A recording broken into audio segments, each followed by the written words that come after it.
I'm not wrong, am I? You're not wrong, Zack. It's just a nice noise. It's probably not a nice noise on recording. I mean, to be fair, it's better than a chewing noise. At least it's just the shaking. At Yeah. least you're not crunching into them. Yeah. I will no longer be crunching into them, considering we have started recording. Yeah, I thought so. Hello, everybody, and welcome to sayreportjr, a podcast you should be listening to, subscribe to, and downloading every single week. I totally jumped over some words there. That's okay. I mean, you're just lying to the audience. No one should be listening. No one should be subscribed. No one should be downloading. They should, though. I mean, they should. They should, because lie. it makes me feel better when you do. It's just that also we keep opening episodes with things like shaking peanuts. So, you know.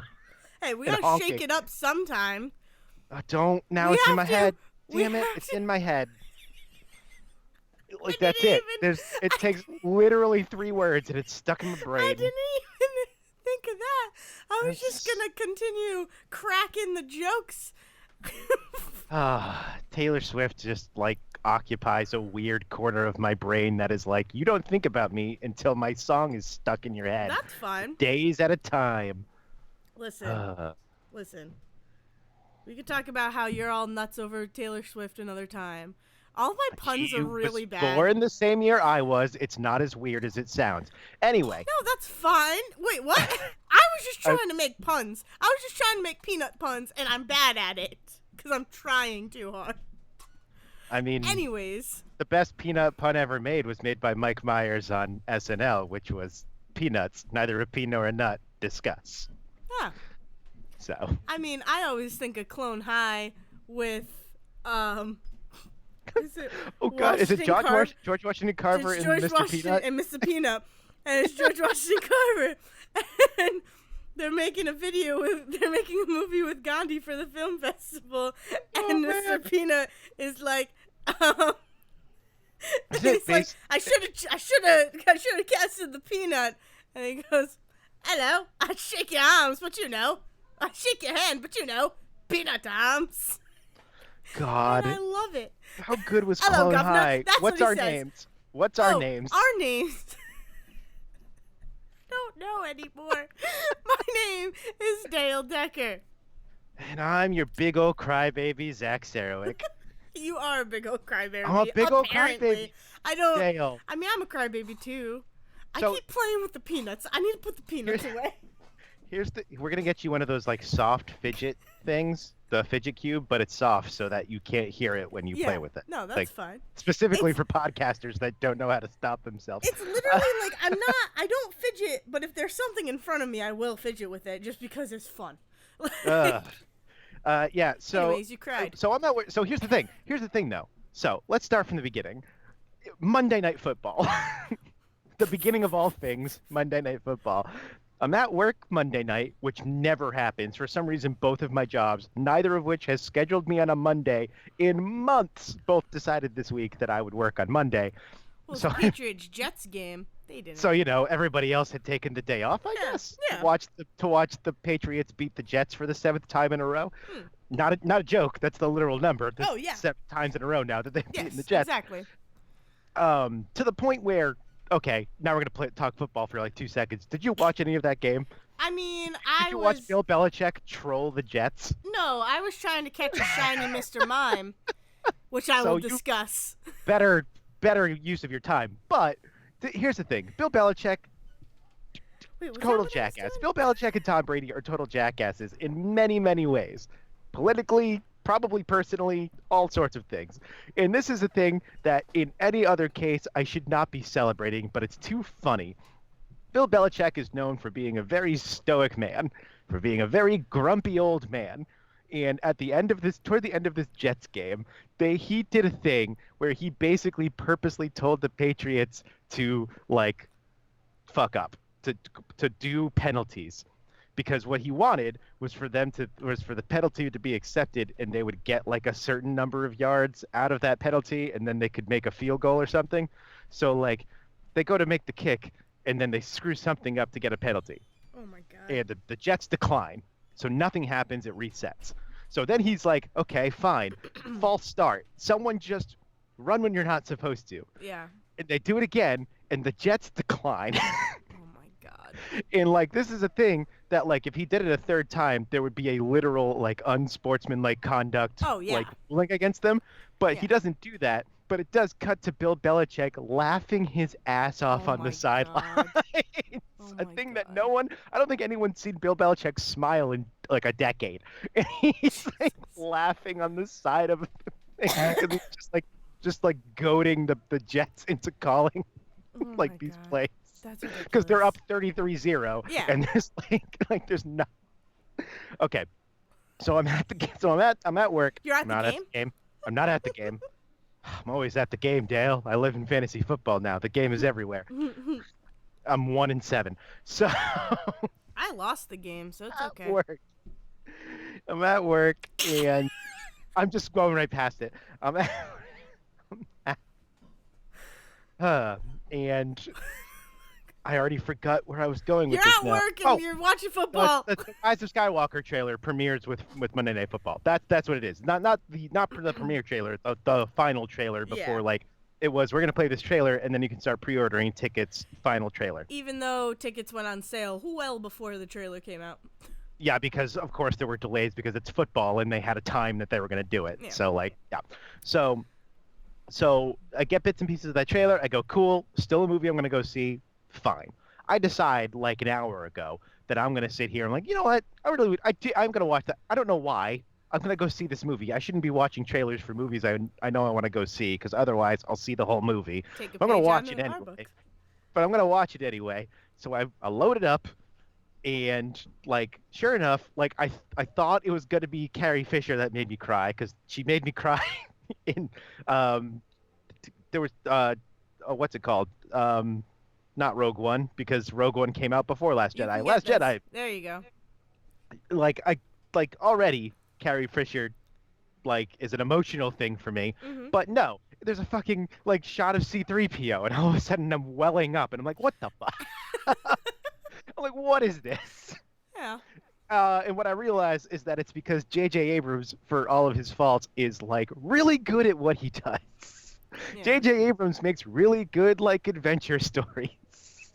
Yeah. And all of a sudden, like that was the moment watching that trailer that I was like, the little like recorded hours of this podcast, plus the many hours I just like spent discussing The Last Jedi with other human beings, doesn't matter. I am gonna they have to try and make me hate this movie. Fair enough. That was the moment that I looked at this and I went, oh, there's like, I actually like just want to watch this movie. I don't care right now what the story is unless they really wang it. They have to really try to wing that movie. Otherwise, I'm just like, yep, this is it. This is the end of this giant ass 9 movie plus 2 side stories plus whatever the fuck else has been going out for decades. Yeah. I'm excited for this movie. That's good considering like I'm still 3 weeks on, can't stop thinking about Joker and the fact that I hate it and still can't stop thinking about it. I'm mad at myself for that. So I cannot wait for this movie to come and cleanse me of this feeling. Fair enough. Yeah, no, I'm just excited for this movie because I like the characters. I did not like Last Jedi. I didn't like that movie, but I'm still excited for this one just because I want to see the characters again that I fell in love with. That's it. That's like all it's not even that it's a Star Wars movie. It's just I'm excited to see the characters who I love, you know?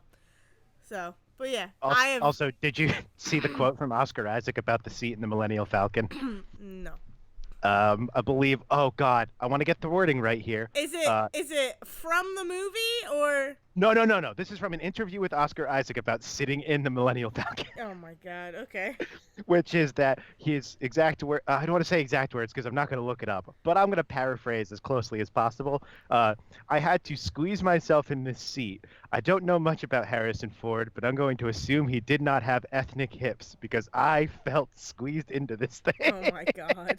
Jeez. Oh my God. So I was like, yes, that's what I want to hear about. I want to hear about how Oscar Isaac, uncomfortable tell you me were. about how uncomfortable you were sitting in Harrison Ford's seat 40 years later. Yes. Oh man, that's great. That's so Ethnic funny. hips is the weirdest line I did not expect to hear today. Oh. So how are you? I'm good. That's I all I've don't. thought about for the last 2 hours. I'm sorry. No, that's fine. I don't know if I've cried I was this week. I just thought it was so No, unexpected I was that I was gonna. just like, well, No, I like that's because the fine. thing I had literally because the weird thing was it wasn't like it was something I missed because I definitely didn't watch the whole trailer paying attention to it the first time. Yeah. The weird thing was that it was a thing I already knew was gonna happen. Well, yeah. Still hit that point in the trailer and I went, okay, there it is, I Yeah. guess. Well, it's also feelings from before. Like, I get other people who are getting emotional or something because, yeah, if you've been a fan of these movies for for this whole time, it's gonna be emotional. It's how I felt during freaking How to Train Your Dragon 3. It's how I felt during multiple movies that I was waiting for. And it's just yeah, this is the end of something. Although is it really It's gonna the be end. the I mean, end it of is. something of Star Wars? There's I mean, gonna no, no, be no, no, no. other It's not the end of Star episodes. Wars. No, it is No, the end of this it's the end of specific this story. Yeah, which means that because we know the Mandalorian's coming, and the Mandalorian looks excellent. yeah, Can't wait to see that. Carl Weathers. Every time I see him in that trailer, oh fuck, it's Carl Weathers. yeah, What is he doing in this? yeah. I mean, So, I think recently the thing that has gotten me to that super emotional point is How to Train Your Dragon 3. Literally, the start of every trailer, I just started bawling.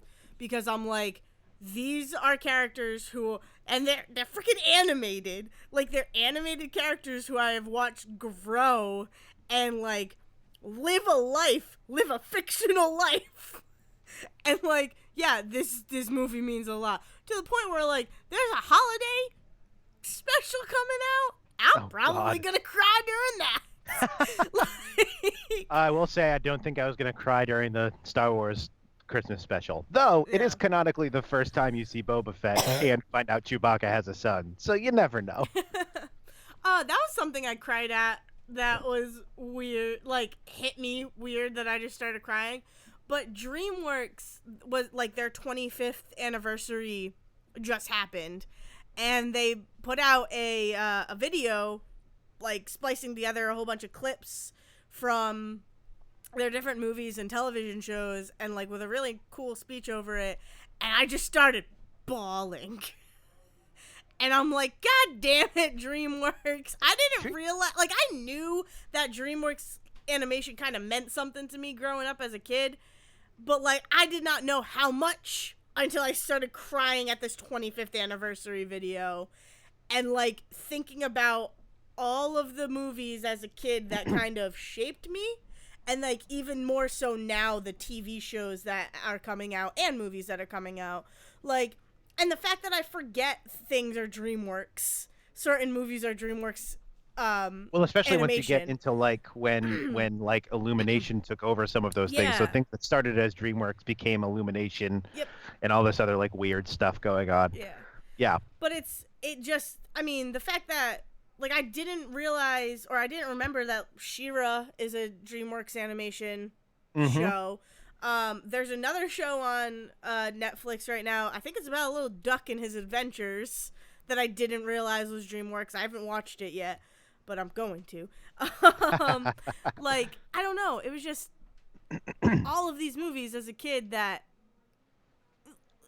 somehow meant more to me than even Disney movies. There are some Disney movies that do really mean a lot to me and are near and dear to my heart, but DreamWorks was always this animation studio where it was the first time I learned that animation could push the envelope in a way to be hey, we're for kids, but we can also grab the adults' attention too and put jokes in that your kids are never gonna get until they're your age, and and then they can share the same movies with those kids, with their kids, and have the cycle continue.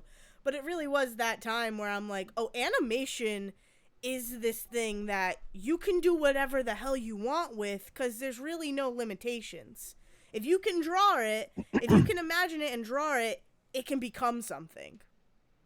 And, like, that video on Twitter, this tiny little video on Twitter, like, just made me... All of that came to fruition, and I was just like, Jesus, DreamWorks, what just happened? And I mean, that's the thing. It's always the thing that catches you that's like, oh, I didn't realize I felt this way about this thing until all of a sudden I felt this way about this thing. Yeah. So, yeah, that was I mean, DreamWorks is interesting because it's like, it was, for the longest time, it was how is someone going to ever fight Pixar? What does DreamWorks thinks it's doing? And then, of course, Shrek. And then like Megamind was like this weird thing that comes in, and Monsters versus Aliens. Like, what are you doing, DreamWorks, with your life? What the hell is going on? And then How to Train Your Dragon comes out, and they're like, oh yeah, no, I see what you're doing. You're doing not Pixar. Yeah. Like, I think that was the thing for years, that people were like so busy trying to compare them to Pixar films, and then I think what happened was Disney finally like really clearly was like, oh, we're just going to ape Pixar since we own them now, and started doing all CGI film. That all of a sudden they're like, oh yeah, we can like just look at these things as separate. And like DreamWorks is doing its own thing, and Despicable Me became huge, and the Minions. I didn't know this. Did you know that the Minions movie is $1 billion movie? Because I did. Yeah. That's a $1.159 billion movie. I love the Minions movie. Like, I just couldn't. Like, I heard that, and I was like, I don't think about the Minions. Like, I think about Minions as being a funny meme, and yes, made some money because they kept making things with them. I did not think of them as a $1 billion movie. Yeah. We still have Marvel movies that didn't reach $1 billion. Yeah. Minions became like another whole like subculture of like animation in this weird way that I find hilarious. But I also like watching that movie, the hate that movie was getting, and then the fact that it did so well. And then, like, but watching that movie was another realization where I'm like, oh my God, like, you can do whatever you want with animation in a way. And, like, you can also create so much character development in a freaking, like, yellow pill-shaped, thing. Like, have no dialogue. Or, I mean, they have dialogue, but they more, like, speak in the romance language, which is really weird. They speak no, seriously, they do. No, I know that you're serious, but also I was about to say they speak in Simlish, and then you said that, and I was like, your thing sounds way more mature than the thing about to come out of my mouth. No,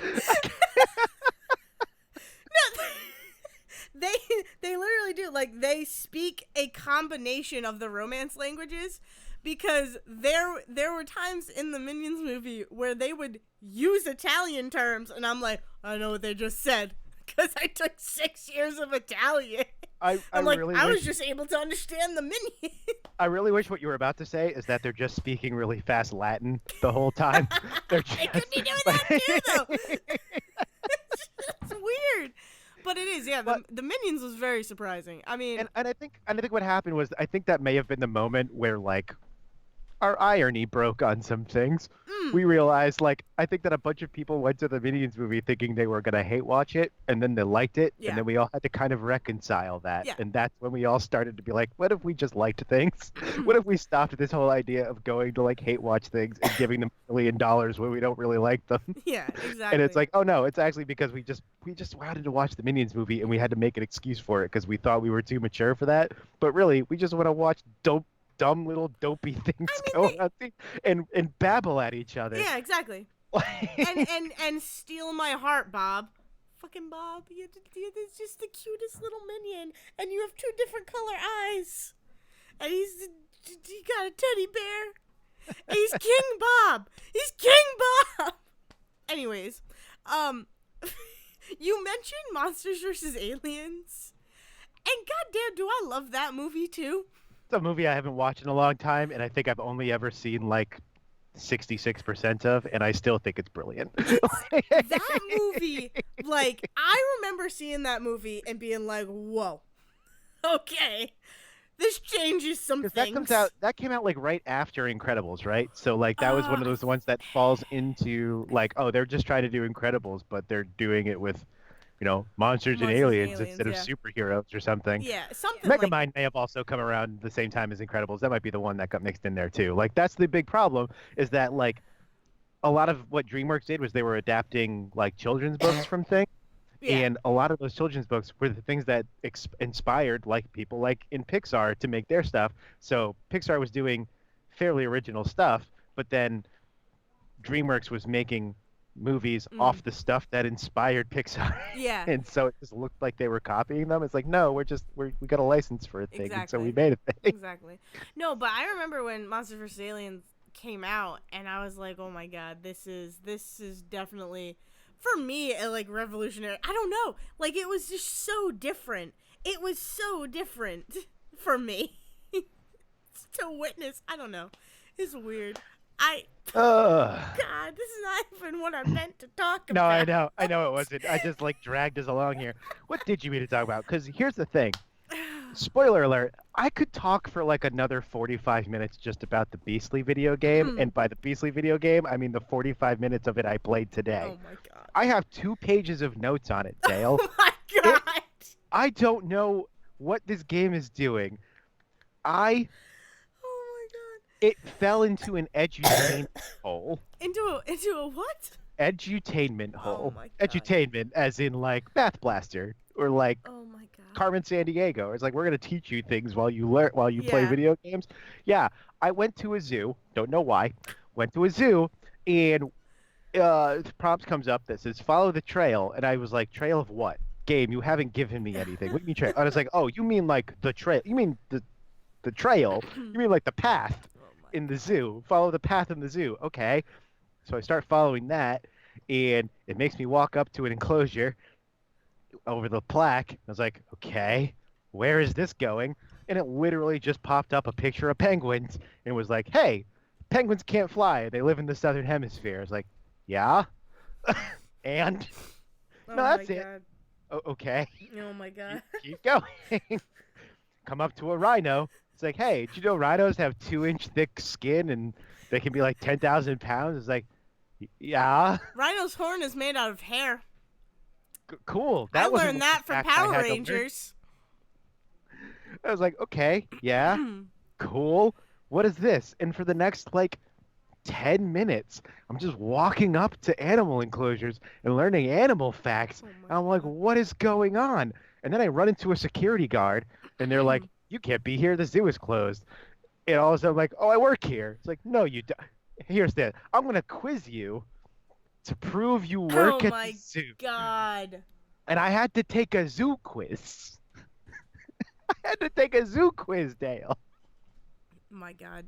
Yeah. For the what it was No. probably a 10-minute scene in the movie became 20 minutes of I had to take a quiz after walking up and learning about giraffes and rhinos and elephants and penguins and lions. Well, that's fun. Which what I loved about the lion one was that the lion enclosure was like they're basically the second biggest cat. It's like cool. So you're giving me the silver medalist? Why didn't you just put the tiger in the damn game? Why? Why did it have to be a lion? 'Cause lions are majestic and they It's got because it was manes. also because it was a trick question because the question about the lions was what is the biggest cat in the world and they wanted you to say tiger, but they showed you a lion. Ah ha ha ha! Look at them. Ah. Oh Oh my man. god. You want to Yeah. know what's sad? Not the only quiz I took in that 45 minutes because Yeah, then that's not surprising. the movie goes to Machu Picchu for some reason, which is I think in the movie I've decided something. I may or may not watch this movie eventually, but I have decided that You I have know to. every bit and piece of this movie. I've decided I know. I'm going to write down what I think the plot of this movie is beat for beat, and then watch the movie and see how Fair close I. enough.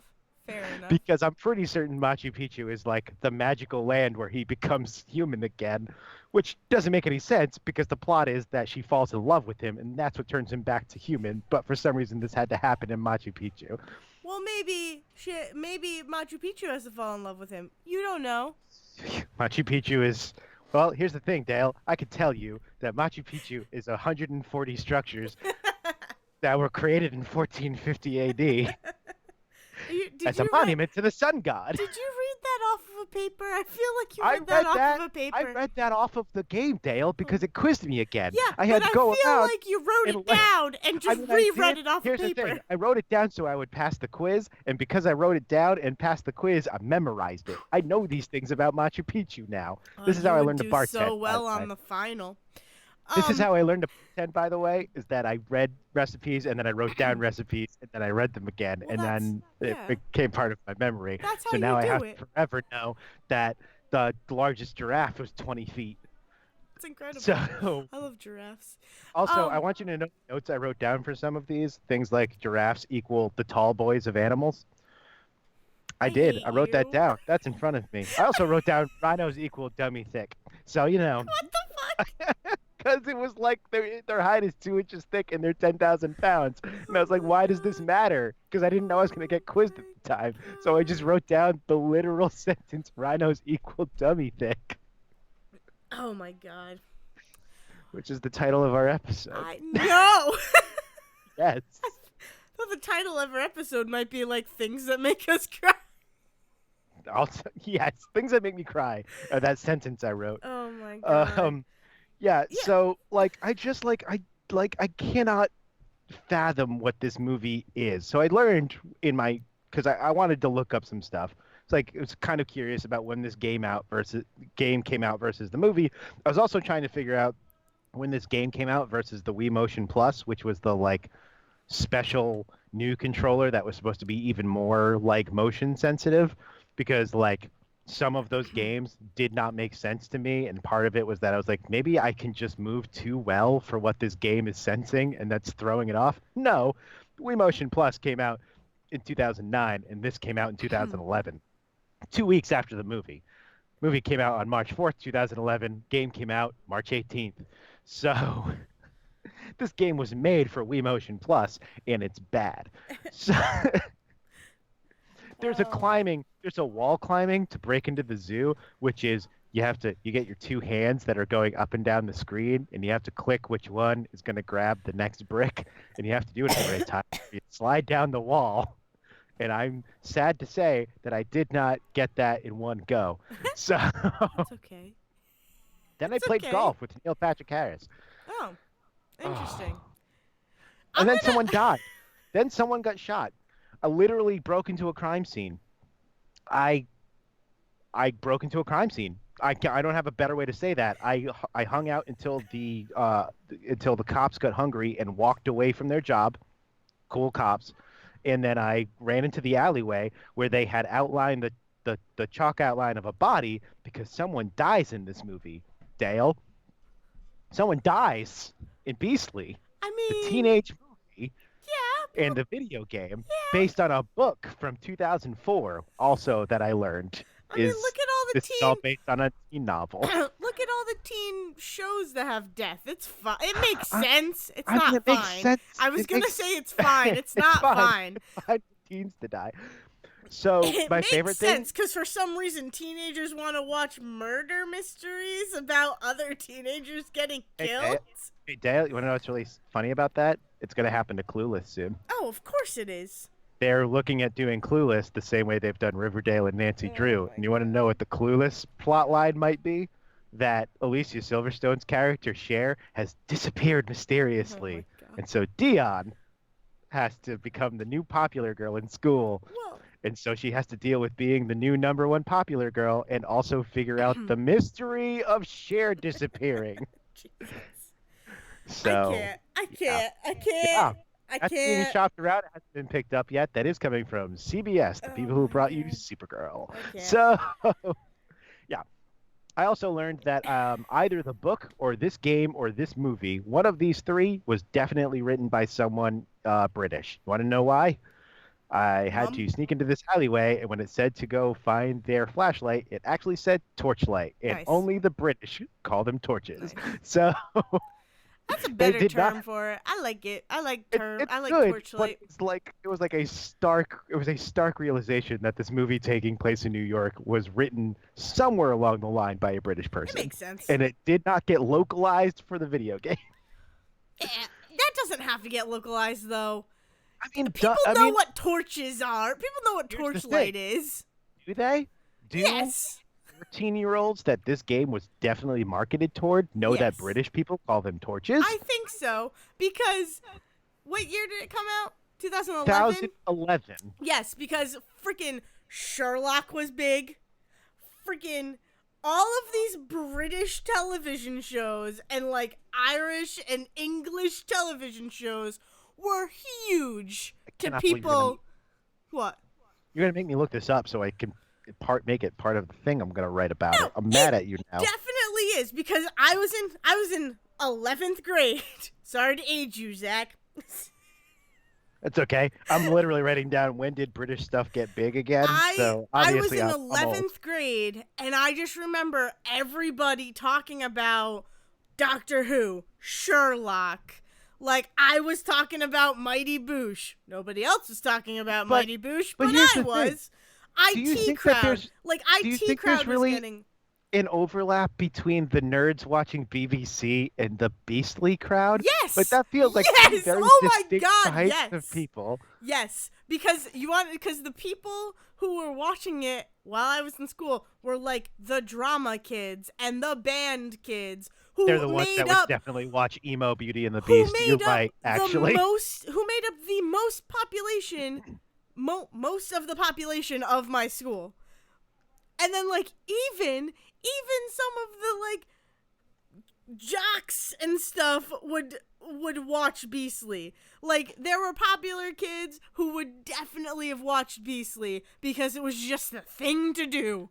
Because Like, Vanessa Hudgens was in it, and also, yeah, yeah, 100%. There were people who I had conversations with about High School Musical with in 11th grade who would have watched this movie and also probably would have heard the term torch to refer to a flashlight.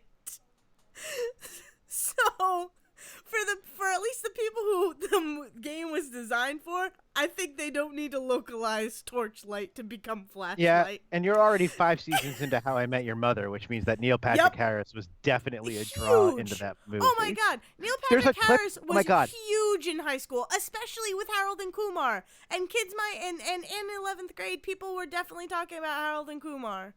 Like I'm gonna send you a picture, by the way, because I took a picture. There's a screen where you can replay all the mini games. yeah. I have one left. I did all the math on this because I was very curious. By the way, there are 20 pictures from the movie and 28 clips Ooh. that you can unlock in this game.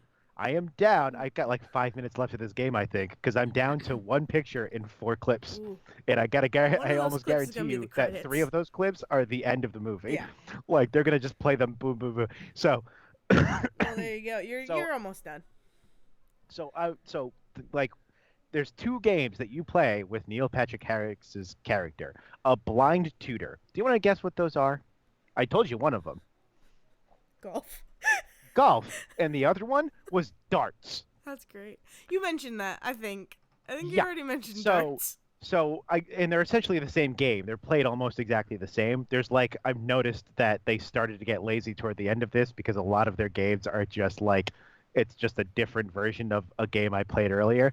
Even the hands going up the wall thing is the same as when I had to follow the tattoo pictures as the Olsen twin to curse him. It was like same mechanic of like image comes up and you have to hit it at the right time and that creates the hex that she uses to curse him. Oh my god. It's the same mechanic as follow the hands up the wall. So, yeah. Then it plays a clip though, and I have to watch this movie just to watch this scene, because me playing golf with Patrick Harris was a reference to a scene in the movie where the Where they Beast play character knocks golf balls off the roof while Neil Patrick Harris, as a blind tutor, goes, "What's up? What's up? What's up?" Every time he hits a ball. Every time he hits a ball. in 2011. Yeah, that makes sense. Yeah. So I have to watch this movie now because I'm confused. Yeah. No, you definitely need to watch. You've put enough time into it. You need to watch it. I am I mean, to be fair, telling you, you need to 28 watch this clips. movie. I think I've watched this movie, but Not, yeah, but you need to watch. I think oh you gotta man, watch it. You gotta do yourself a favor my and due watch diligence as a journalist and a it. Yes, blogger. exactly. I, Oh my god. so that's what I did with my time. Speaking of due fucking diligence, Uh-huh. maybe I don't even know if it's due I'm trying to diligence. see where this segue was going. Like, okay, fucking. First of all, I went back to my Nuzlocke of Pokemon Let's Go Eevee. So, speaking of things you neglected and went back to later. First fight I got into was an accident, and I had my freaking victory bell. I think no, it was. Oh wait, what does Bellsprout evolve into? Bellsprout into Weeping Bell into Victory Bell. Okay, it was Weeping Bell. I think it was Weeping Bell. It was the middle one. Yeah, it's not the one that looks gross. It's not the one with like the furrowed brow and like the vines coming out of its head. I believe that's Victory Bell. Yeah, I believe Weeping Bell's the one in the middle. So it's Weeping Bell. My little what did I name it? I don't even remember what I named it. Audrey 2. Better have been Audrey 2. It was not Audrey 2. Damn it. It was what did I name it?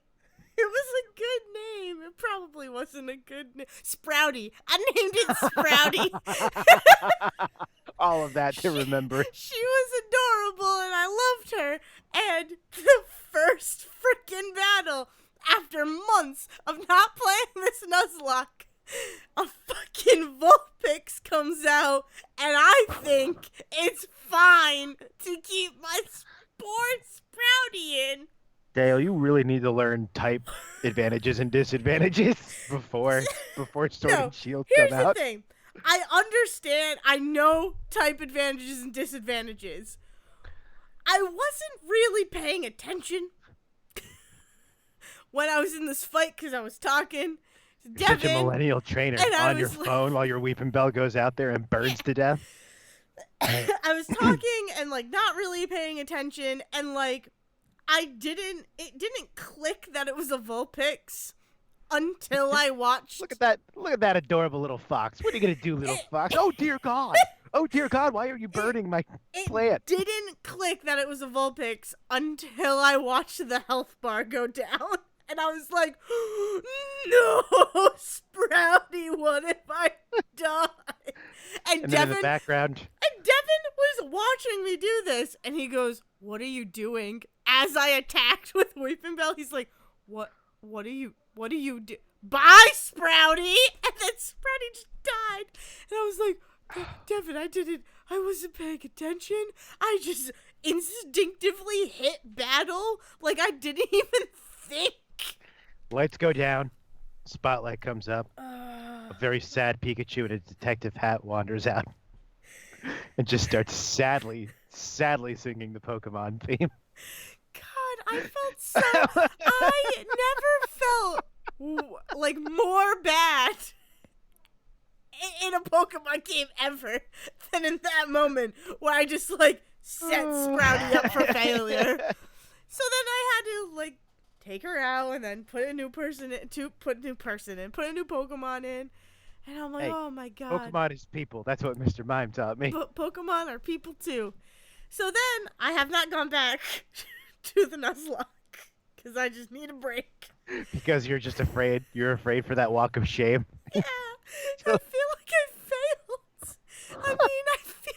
I mean, you did. Like, I don't even, like, I can't even feel like didn't. Like, it's okay. No, you straight up, like, put your Weeping Bell to the literal fire. I know. And just were like, bye. I know. I felt so bad because I just wasn't paying attention. Because if I was paying attention, I would have been like, oh, I need to save you, Sprouty. Here we go. Come this way. Gonna put someone else in. Gonna put my Eevee that knows Bubble Bounce or whatever in. And no.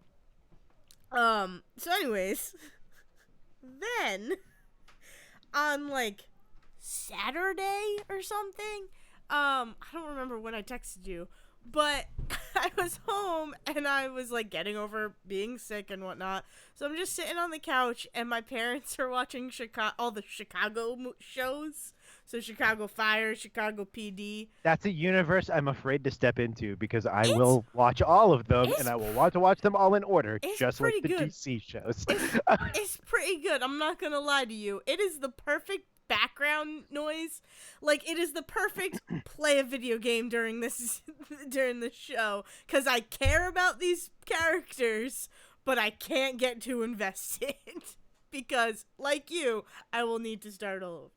But I kind of have been at this from the beginning because of my parents watching it and just like absorbing it that way. The weird cultural osmosis of the Chicago universe. Yeah, exactly. So during it, I'm like, you know what? I'm gonna catch a shiny Pokemon. So I asked my parents to choose a number between 1 and 150. No way. This is not how this happened. This is 100% how this happened. Oh my god. I thought you were going to say, like, oh, I asked my parents and they mentioned the one Pokemon they know. Nope.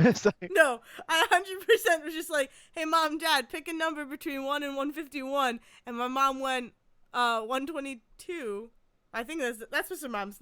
Mime's number, 122. You know better than I would at this point. I'm pretty sure it's 122. Yeah. So my mom just spouts out 122. So I'm like going through the Pokedex, and there's Mr. Mime. And I'm like, fuck. Fucking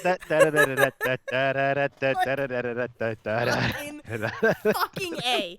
So I also, because I am a lame person, have a photo of all the Gen 1s as shinies on my phone, saved as a favorite. So you know what they look like? So I know what they look like. Yeah, that's fair. That's fair. Some of them are very close, and some of them are just like puke yellow versus whatever the other. Exactly. Hey, slightly yellower Pikachu. Anyway. Pikachu, but he's got a little stomach problem right now. Yeah. So I go and I look at the Mr. Mime on my little picture, and I'm like, whoa, Mr. Mime's basically all green. Love it. So I'm like, I'm more excited now to try and catch this Mr. Mime because it's green. I love it. Because he looks like Krusty the fucking Clown. It's great. No, it's just like all the accent colors are green and the rest is white. Or like probably like a eggshell. So I'm like, going to the spot with Mr. Mime. And then I text you and I'm like, just so you know, because I need to text you about Mr. Mime. I'm like, so you know. I don't know where this happened. I don't know, by the way. It's honest. Like, living in my truth, yes, this is correct. Yes, I have apparently decided that, like, my favorite non-starter is Mr. Mime. Don't know where that happened. I don't know when it happened. It literally but it's fine. Like, every time I hear it, I'm like, yeah, no, that's right. I'm like, why? I don't know. I don't know why it is. It literally happened just one day where you, like, mentioned Mr. Mime, and I was like, huh. That was interesting. I think it's because I just like mentioning Mr. Mime. And I'm like, I think it's because every time it's because it doesn't matter how many times you say it. When you say, "Oh yeah, Mr. Mime," someone in the room goes, "Ooh." yeah, exactly. I'm like, yes, I like that reaction. You just kept mentioning it, and you kept mentioning Mr. Mime in the show, because like in Sun and Moon or whatever, because you're like, Mr. Mime is basically Ash's pseudo father. Yes, because he's just like chilling with his mom. And then like I just love it in Let's Go when he follows you, and it's just like, oh, here's this dude behind you just like waving his arms like a weirdo, just following you around. But you kept... It's like, yes, I would do this to friends. What it is that I would be like high school Zack would be Mr. Mime. Just like, well, I'm going to walk up behind my friends and I'm going to do weird shit behind them until they notice and then stop. It was just like, there was a realization where you kept mentioning Mr. Mime and I was like, so Mr. Mime is like Zack's favorite Pokemon. I don't know why. Like, he's not particularly strong. No. He's not bringing a lot to the table other than it's kind of fucking weird. It's just like... I mean, it's the perfect Pokemon for you in a lot of ways. because it's just exactly Not bringing a lot to the table, but kind of fucking weird. Yes, that's the perfect Pokemon for me. That is not even what I meant. I just meant like the fact that you bring it up and it's like, ugh. And like like everybody has it's to also stop a for creepy second. clown. He's Yeah, Mr. Mime's everybody has to stop for a second and just like think and like, oh, okay, It's the yeah. perfect. No, you want to know why it's the perfect Pokemon for you? It's because it's the perfect horror Pokemon, even though it's not a ghost type. It's the perfect horror Pokemon. Like there's a reason why people put Pennywise and Mr. Mime together. Just imagine you're walking through fucking Rhyme City and you turn around and there's just been a Mr. Mime behind you for like blocks and you don't know how long he's been there. That's why it's the perfect Pokemon. Because, like, I think of Mr. Mime, I think of Pennywise, I think of Zack. Like, that's the chain of events there. Sure, I'll own that brand, I guess. You already have. You've talked in length I have. about your horror. I know, I can't get away from it. And about Stephen King. Stephen King, about Pennywise. Yeah. Like, it's nothing new, Zack. Oh man. And it's not bad. One day they'll bad. get. Here's the thing, Gen 9. If Gen 8 doesn't have a secret already creepy clown, Gen 9 will have one. Oh yes. And then we'll have to have some discussions with Mr. Mime about his place in the organization. But until then, no, I don't think it's bad. If I offended you, I did not mean to. I meant it with all the love in the heart. Love in the heart. What the fuck? love in the heart. Yeah. You're to blame. Yep. Thank you. Right. Thanks. Yep. I meant it with all the love in the world. That Mr. Mime is your favorite Pokemon for a reason. Anyways, fucking Mr. Mime. Oh yes, you're trying to capture a shiny Mr. Mime. This fucking Pokemon, Zack. This fucking guy. This fucking guy. First of all, when you were like, "Good luck catching that cryptid," Yeah. I was like, "What does he mean?" You immediately was like, you said that, and my immediate thought was Slender Man. Like, well, it was just, and then I was like, "Is Mr. Mime that hard to encounter?" Yeah, it is. Yeah. I mean, he's supposed to be hard to get to begin with. You only get him by like trading in the original Red and Blue. Like, I don't know if he ever appears wild. Oh my god, I don't know. He comes with the name Miles. It's kind of weird. That's weird. Very weird. Anyways, so I'm countering these Mr. Mimes, and I get to like, I don't know, 13 or 14. And I'm like, and the Chanseys start showing up. So once Chansey starts showing up, you know you're getting close to having your combo and getting that shiny. Didn't realize that Chanseys were the midichlorians of the Pokemon world. It's just in Pokemon Let's Go, Chansey shows up once you start doing combos.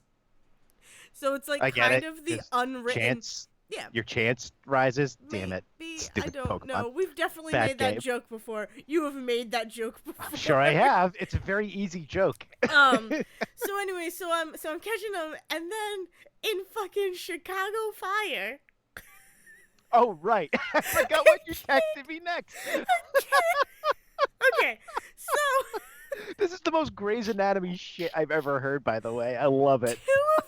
Two of the characters in Chicago Fire go out on a boat ride to try and take a romantic little boat ride together. Oh, I didn't get this part of the story. No, because it wasn't pertinent at the time. I thought this was just the opening of an episode. No, I didn't realize it was like midway. This was like plot specific to main characters. It was not even. Like, it was this weird moment in the show where it's like, we just need something to happen. Shonda Rhimes came in to write an episode of Chicago Fire. So they're out there. It's a couple, and they're out on a boat, and they're stuck because the motor broke. And the fireman, the fire guy was like, and I think he's a lieutenant. He's like, "We're not calling a tow. I can fix it. Blah blah blah blah blah." Cut to they're getting towed in. Oh, I thought you. Oh, never mind. But they're getting towed in by another boat, and the guys who were driving that boat were like, wait until I tell the boys back at the shop this one. A firefighter had to get towed in. A firefighter's boat had to get towed in back to the dock. And I'm Cool. like, So we're just loading up on the weird toxic masculinity just all through this episode. So weird. Like, it's so weird. And I'm like, okay, here we go. And I'm like paying attention to it while I'm catching Mr. Mime, paying attention. And then all of a sudden, they're back at the dock. They're Say back what at the happened. dock. Hold on. They're back at the dock.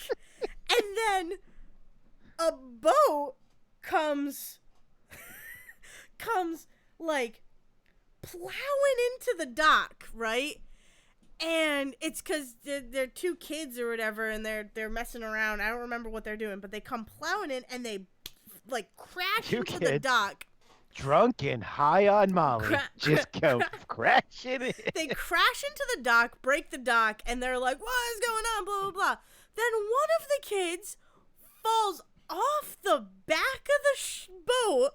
And content warning for the next sentence out of Dale's mouth. And his friend is like, come on, grab my hand. Now he's at the back of the boat. There's a motor back there. Yeah, specifically the place where you don't pull people up on boats. The motor, he's like trying to swim. I don't even know if he's treading water or what, but his friend on the boat is reaching his hand out, trying to get his kid, and the two firefighters are just watching this happen. You mean one of the safety professionals didn't go, hey, that's a bad, dumbass idea, dumbass? Yeah, I think, like, they started yelling at them way too late. Way too late in the game, I think. This is all dramatically convenient. They happened to be there because their boat broke down, but we didn't want them to be so plot convenient that they warned someone from getting hurt. Yeah. So we had to make sure they were there, but they were slow. They were like watching as bystanders. Actually, I think one is the firefighter, and I think the girl in the relationship is an EMT. She might be a firefighter though. I don't remember. She might be from Chicago Med. We don't know. I don't know. I don't remember her. I don't remember if she's a firefighter or one of the EMTs. But anyways, so she and the guy are like looking on, watching, and I think they start to try and help bring the boat in as this kid is like flailing his arms, and then his friend is going, and then the kid gets sucked into the motor. Yeah. And blood, and he's yelling. And then, at that moment, is when the firefighter guy is like, I'm gonna jump in now and save him. You should have already been in the water. It's your job. Quick, I need to save 2/3 of that boy. Quick. It's your job. So, I hear my mom kind of like freaking out, and out of the corner of my eye, I see the kid in the water flailing, and I see the blood. And I was just like, wait, what just fucking happened in this show? As I'm still catching Mr. Mimes. And I'm like, what just happened? And I'm like, I need you to back it up, Dad. I need you to back it up. And then we need to watch that gruesome scene again. And then I'm staring at the TV and like trying to I'm like staring and trying to catch the Mr. Mime. And then I look up and I look back down, and the Mr. Mime literally like runs and breaks my catch combo, and I was just like, God damn it! Like, that breaks everything. If it runs from me, I can't get the shiny anymore. Well, can't get the shiny, quote unquote. A shiny could have still showed up, but like the method that I was using would not have worked. Just fucking dropped. So I'm like, Dad, I need you to back it up because now fucking Mr. Mime is gone. It doesn't even matter, and I need to watch what the hell just happened because I was so distracted by it. Like, no joke, what you just described was an episode of Grey's Anatomy. Like, straight up. It's like, oh yeah, romantic thing happening, totally normal thing happening. Oh, by the way, here's the most gruesome thing ABC will allow us to and then here's the thing. We're gonna blow up the dude from earlier edition. This is gonna sound ridiculous, what I'm about to say. Is it? Because you just said a kid was sucked into a boat. Let's find out. He survived. Whoa, okay. Yeah. Not what I expected. So the firefighter finally like gets him up onto they turn off the boat, which like should have been the first thing you did. First of all, you're Aw. firefighters. You should have already been on that boat, turning off that motor. Like, it took them way too long to save this kid. Okay, and when you watch someone and the amount of blood that arose from this accident, this freak accident, I'm like, this kid's leg is gone. They pull him It up kind of onto the sounds like boat. his bottom half is gone. Yeah, or something, right? They pull him up onto the boat, and now, yes, it hit an artery, so, like, lot of blood loss. Of course, But because you got to hit the most yeah, important parts for drama. so Yeah. it's in his thigh, but, like, that's it. Not mangled, just, like, a slit in his thigh. And I was like, wait, what? This is anticlimactic. I thought this kid was gonna have no legs. Dayle, as a horror fan, I'm upset right now. Yeah, I was upset. And I'm like, you guys got me distracted.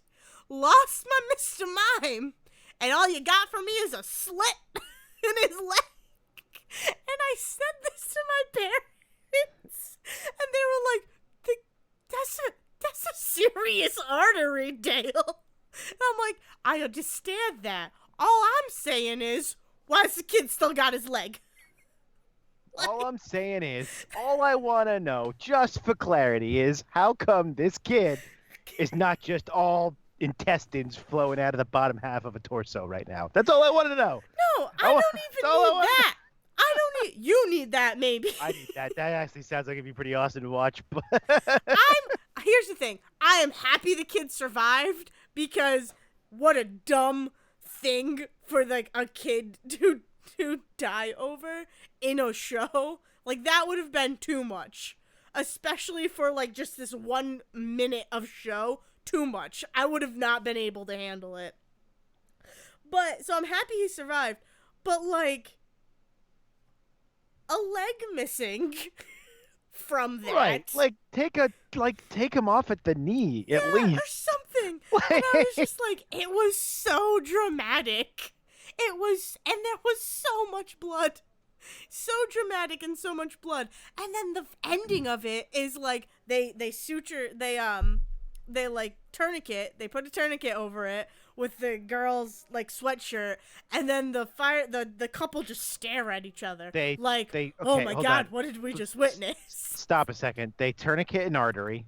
One.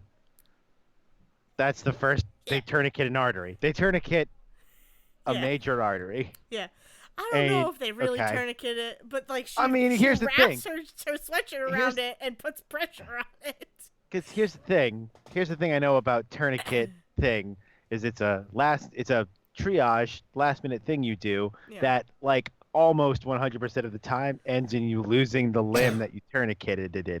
Because what you're doing, it's not stopping the blood loss. What you're doing is stopping, like, the rest of your body from losing the blood, but that limb is just completely fucked. Like, I don't know. Anytime I think of a tourniquet, I think of how in Girl Scouts I had to go to the Coventry police office, the Coventry police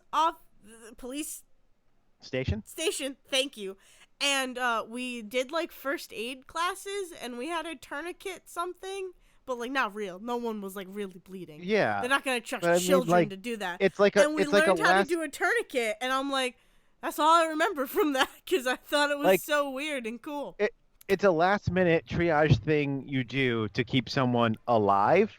It's more than likely going to result, like, you generally tourniquet someone in a situation where they're hard to move. You tourniquet them, you move them, you get them to a place where they're still alive, but they're probably going to lose the limb that you tourniqueted it in. Yeah. Because, like, you've cut off blood flow to it specifically so that that person does not bleed to death. I don't know. Like, that's what tourniqueting is. It was just the weirdest sequence in a show that I've seen in a long time, because, like, it just fell out of nowhere. It had nothing to do with fire. It had nothing to do with, well, it kind of had to do with men. It had nothing to do with the police. And like, it makes more sense if the girl the woman was an EMT, because there are times in the show where the EMTs have to handle something and it doesn't have to do with fire, and it's Right, because they're that's a whole specifically thing like too. they are people that go out with the Yeah. firefighters to emergencies. Yep. Like that's their job So to get like people. Yeah. it would make sense if she is a she might I think she might be an EMT now that I'm thinking about it. But like it just was like this weird succession of events, and then like it just ended, and it never really got brought back up except for it was the chief's boat that they were on. Of Because course. the chief was like, you can use my boat whenever you want.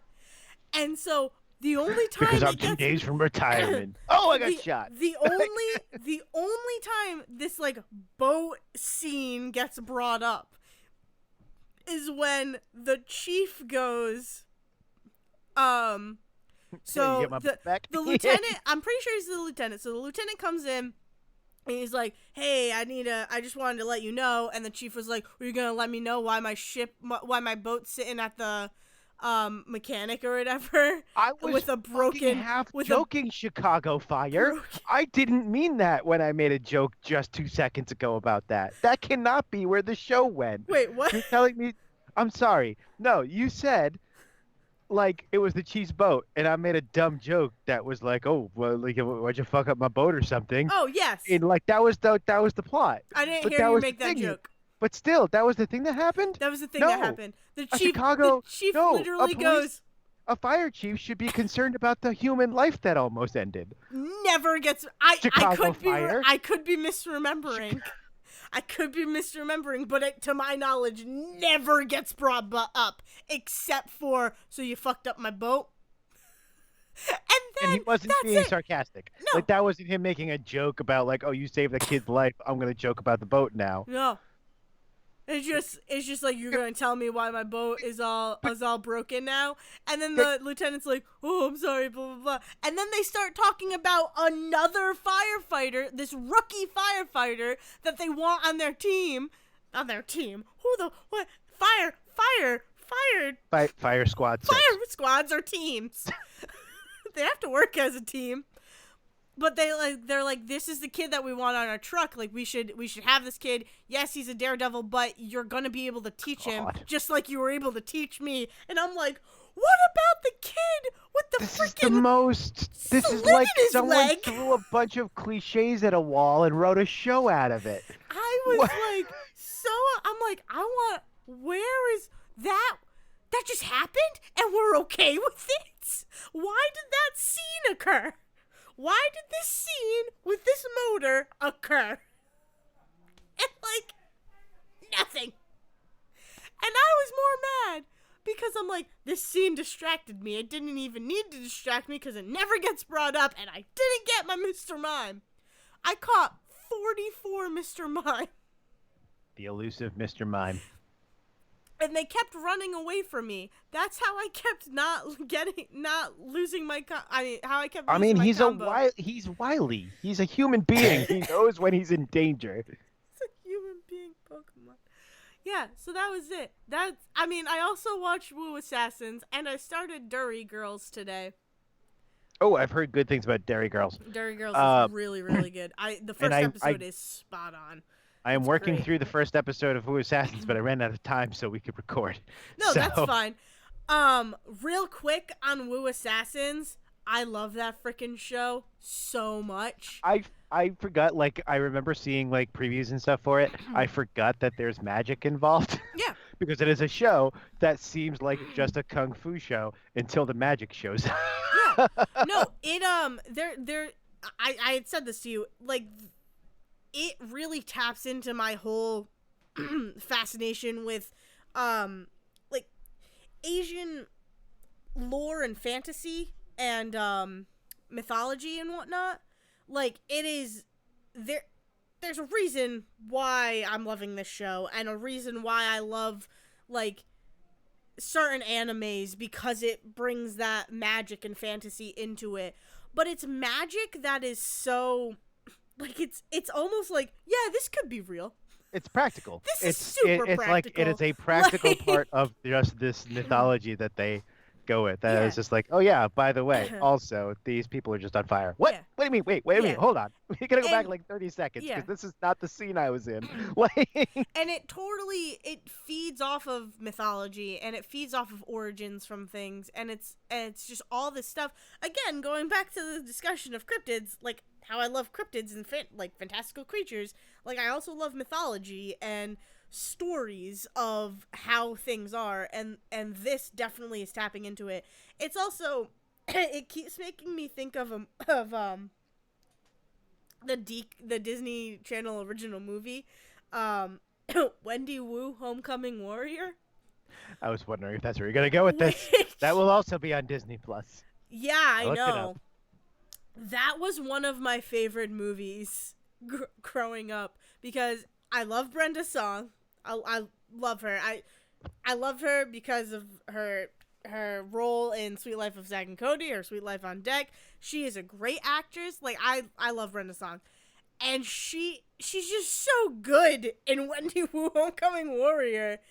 And it also had to do with like terracotta soldiers coming to life and Which being is like also this army. And I was also learning in school about the terracotta army that is. the the Terracotta Army is interesting because it comes up in so many things that come out in like the West Mhm. about Chinese culture. Yeah, Like it's almost like the Terracotta Army is the only thing we learned we about. learned Because about I it. believe like that Yeah, Mummy 3, is that the one with the dragon's curse or whatever? I I'm don't pretty know. certain that's got to do it. The whatever is the third Mummy movie that doesn't Yeah. have Rachel Weisz but still has Brendan Fraser is also about the Terracotta Army. Mm. There's another one I can't think of that is like I can't remember what it is. There's like a bunch of stuff that like you just are like the Terracotta Army is just the thing we all Yeah. learned about Yeah. from Chinese And culture, but so it's really nice to like watch Wu Assassins and made by people who are actually from that culture and know what yeah. they're talking about with the Terracotta Army. Yeah, and it's Yeah. not so far terracotta has not even gotten brought up or anything. It's just literally like it is dealing with the elements. It is dealing with like assassins, um, you know, monks. It's like all of that, and it is bringing into things that like, hey, Westerners, there's more here. It also, yeah, There's it more also here than just his that. friend there that's played by Louis Tan. Hmm. Louis Tan is great. Louis Tan was he's in Iron Fist as the Drunken Master, but he actually originally auditioned to play Iron Fist himself, and they were like, "Yeah, but we want to stick to the comic and make it a white guy. Yeah. So what if he played the Drunken Master?" Ugh. But he's great as the Drunken Master, and he's also in in a show called Into the Badlands, which is Oh. like supposed to be excellent, and I haven't sat down and watched it yet, but that's on from AMC. That's like a post-apocalyptic, but like kung fu post-apocalyptic show Yeah. or something. But he's in that. Oh man, and his father was like a stuntman for like 1,000 things. That's how he got his start. So like his father was like the stuntman on things from like Three Ninjas Yeah. to all the way up to like Temple of Doom. Like his father was everywhere. Yeah, that's So awesome. he's great. He's fantastic. Like the martial arts in the show is Oh, it's fantastic because incredible. it's just like for a show that was clearly done on a lower budget, they were like, yeah, but we got all these stunt people to be in this show, so they're just gonna fucking kick each other's ass Yeah. through these scenes. Yeah. Like really, legitimately martial arts, like kick each other's ass through these scenes. No, it's Uh, just I love it, and it is tapping into like my love of freaking like quests, my love of like hey, you are the chosen one, my love of elements stuff, my love of kung she fu. just like they just like they're Like like doing a show, and then ghosts. all of a sudden Like this woman shows up and is like, by the way, I'm gonna stick this mystical object in you, and hey, yeah, there's magic now, we're yeah, gonna deal with that. It's like, whoa, hold and on, like wait. the fact that I think her name is Ying. I missed her name because like she shows up for the first few scenes. She shows up and just literally pops up and is like, "I'm going to tell you a bunch of mystical shit and move Yeah, on." yeah. So like it's a But I while love before that. he actually is like, "Hey, what's your name?" Yeah, I love that she is like this mythical being, pretty much. Like she's pretty much like a ghost person, right? And I Yeah. love that. I love that she's his guide, and I love the idea that where he's training is in between like purgatory and heaven or something like that. And it's like, you could spend an hour here and it's only mere moments there. Like, you're fine. No one's gonna notice that you're gone. She just like pops up in an alley and it's like, okay, I've changed the alley. Now we're in ancient times. And also, I'm going to shove this stone in you. And hey, by the way, you're the chosen one. So Yeah. you've got all of this going on. And it's like, whoa, Yeah. wait a minute. But I'm No. just a chef. No, you're not. Bye. I love Shove it. you out again. Yeah, no, I love it so much. Yeah, I love it. It's so good. Everybody should watch Blue Assassins. Yes. Watch Blue Assassins. Go play. I don't know if they're still cheap, but I got the Arkham games for cheap again. Oh. Like the Arkham Knight was free on PS Plus, and then like the Arkham Collection or whatever of like Arkham Asylum and Arkham City was like $8. So I picked that up. So I started playing Arkham Asylum again. It's a good Halloween game. Go play that. Don't be Dayle and not know how to fight snipers. Hey. Don't fucking put me on blast like that. I specifically texted you. I was like, I'm too busy taking out snipers in Arkham Asylum right now. I did get shot by a couple of times. I wasn't paying attention and I got hit. The thing about that part is that the entrance I literally went to like a bunch of times, and I'm like, apparently this is not where I'm supposed to go, because I keep getting killed here. It's like, no, you're supposed to take them out first and then go here. That's the point. You're supposed to sneak up and not kill them because he's Batman. He only severely injures. Whatever. Play the Arkham. Play Pokemon. You should play Pokemon. There's 24 days left until Sword and Shield. Get ready. Get excited. Play the Arkham games and let Mark Hamill show you a better version of the Joker. Oh, man. So many things I still want to talk about. I could talk for an hour and a half about that fucking movie that I cannot stand. I don't know why. I'm so mad. I'm so mad that I don't like that movie, but also I can't stop thinking about it because I just want to say stuff about it and then move on. And I haven't been able to do that. I'm sorry. I haven't seen it yet. And I don't blame you. You shouldn't. That's the thing. You really shouldn't waste your time to go see it. You're literally the only person who I've heard negative.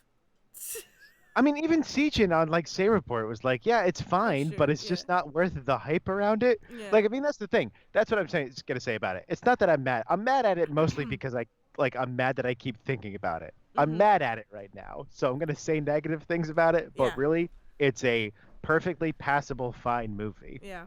And I think that's its biggest problem. Is that it's just not bad enough to be funny, and it's not good enough to be worth talking about, and yet my brain won't let me stop. So, well, I'm sorry. Well, on that, I think this is where we're gonna stop for the night. We've talked long. It's good. It was a good talk. Go find Beastly. Go find Beastly. Yeah, try watch Beastly and then find the game on Wii and play it. It's apparently incredible. I tried to find a Let's Play today. I tried to find a Let's Play on YouTube that wasn't mean, and I couldn't. And that's the biggest problem with it is that no. People are definitely just gonna play that to make fun of it. I did find the Dolphin emulator. I forgot that the Dolphin emulator exists, which does GameCube and Wii games. So who knows? Maybe I'll just put up a positive Let's Play of the Beastly game. Be the just change, so that Zack. one exists. Be the change. But you can find us on Spotify. You can find us on Apple Podcasts. I said it right this week. You can find us on any of your podcast apps. You can find us on YouTube by searching sayreportjr. That's sayreportjr.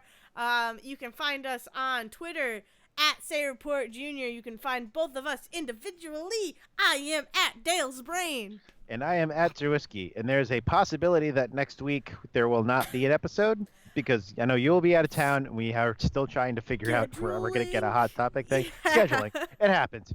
It happens, but if for some reason there's not an episode next week, which is a possibility, I am going to make a promise. Ooh, promise. Ooh, because I have Friday off and Sunday off. So, by next Wednesday, show comes out on Wednesday. I keep forgetting we record on Tuesday, but it comes out on Wednesday. But by next Wednesday, all of our episodes will be up on YouTube. Whoop, whoop, whoop. So at the very least, if there is not a new episode next week, all of our available episodes will be available on YouTube. And you can go back and listen to your favorite episodes. Yes. What's better than that? So then you can share us with people who are like, I don't know how to search for a podcast app when I don't have iTunes or an Apple phone or Apple Podcasts. Oh, YouTube. So anyway, so But YouTube is available. But anyway, it's that being said, time to get ice cream. yes, ice cream. Let's do that. Ice cream. Take it away, Take Liz. it away, Liz. Thank you for listening to The Say Report with your hosts Dayle Decker and Zack. Please follow the guys on Twitter and Facebook by searching for The Say Report, and you can always subscribe on your podcast channel so this is delivered straight to you and you can enjoy it every week. With apologies to your mother, we'll see you next time.